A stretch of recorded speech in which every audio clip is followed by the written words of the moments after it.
sa Mindanao. Shout out sa lahat ng mga viewers ko.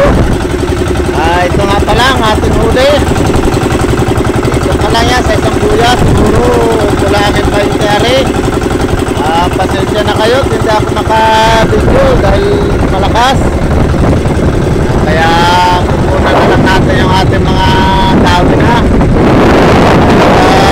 Sa pagkaga ayun. Ito naman may lagay dyan, baka tumalsik.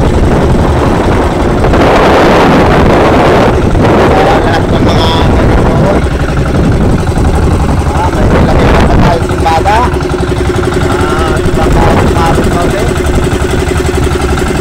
Ayan, yan na pala ang sugali. Ayan. Lapit tayo sa sugali.